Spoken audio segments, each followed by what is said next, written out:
2019ರ ಲೋಕಸಭಾ ಚುನಾವಣೆಯಲ್ಲಿ ಒಕ್ಕಲಿಗ ಗೌಡ ಸಮುದಾಯಕ್ಕೆ ಸ್ಪರ್ಧಿಸಲು ಅವಕಾಶವನ್ನ ಮಾಡಿಕೊಡಬೇಕು ಎಂದು ಒಕ್ಕಲಿಗ ಯಾನೆ ಗೌಡರ ಸೇವಾ ಸಂಘ ಮನವಿ ಮಾಡಿದೆ. ಈ ಬಗ್ಗೆ ಮಂಗಳೂರಿನ ಪತ್ರಿಕಾ ಭವನದಲ್ಲಿ ನಡೆದ ಸುದ್ದಿಗೋಷ್ಠಿಯಲ್ಲಿ ಮಾತನಾಡಿದ ದಕ್ಷಿಣ ಕನ್ನಡ ಜಿಲ್ಲಾ ಒಕ್ಕಲಿಗ ಗೌಡರ ಸಂಘದ ಅಧ್ಯಕ್ಷ ಲೋಕಯ್ಯ ಗೌಡ ಅವರು, ಗೌಡ ಸಮಾಜವು ಬಹುಸಂಖ್ಯೆಯಲ್ಲಿರುವ ಕಾರಣ ಯಾವುದೇ ಅಭ್ಯರ್ಥಿಯನ್ನ ಗೆಲ್ಲಿಸುವ ಅಥವಾ ಸೋಲಿಸುವ ಶಕ್ತಿ ಈ ಸಮಾಜಕ್ಕೆ ಇರುವ ಕಾರಣ 2019ರಲ್ಲಿ ಬರುವ ಚುನಾವಣೆಯಲ್ಲಿ ಭಾಗವಹಿಸುವ ಅವಕಾಶ ನೀಡಬೇಕು ಎಂದು ಕೇಳಿಕೊಂಡರು.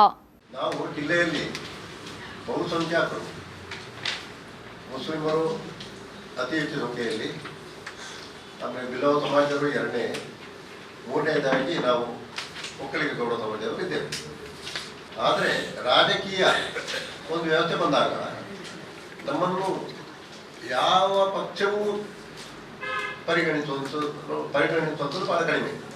ಬಿಜೆಪಿಯವರು ಸ್ವಲ್ಪ ನಮ್ಮ ಬಗ್ಗೆ ಗಮನ ಹರಿಸಿದ್ದಾರೆ, ಕೆಲವು ಅವಕಾಶವನ್ನು ಕೊಟ್ಟಿದ್ದಾರೆ.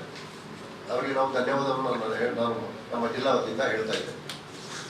ಆದರೆ ಕಾಂಗ್ರೆಸ್ನವರಿಗೆ ನಮ್ಮ ಸಂಖ್ಯೆ ದೊಡ್ಡದಿದ್ದಂತೆ ಗೊತ್ತಿದೆ, ನಮ್ಮಲ್ಲಿ ಅರ್ಧ ವ್ಯಕ್ತಿಗಳು ಅಥವಾ ಉಮೇದಾರರು ಇದ್ದಾರೆ ಅಂತ ಗೊತ್ತಿದ್ದಾರೆ. ಆದರೆ ಯಾಕೆ ನಮ್ಮನ್ನು ಪರಿಗಣನೆಗೆ ತಗೊಳ್ಳೋದಿಲ್ಲ ಅಂತ ಹೇಳುವಂತಹ ವಿಚಾರವನ್ನು ನಮ್ಮ ಜಿಲ್ಲಾ ನಾಯಕರಿಗೂ ಮತ್ತು ರಾಜ್ಯ ನಾಯಕರಿಗೂ ಅವರ ಗಮನಕ್ಕೆ ಬರುವಂತೆ ನಾನು ವಿನಂತಿ ಮಾಡಿಕೊಳ್ತೇನೆ.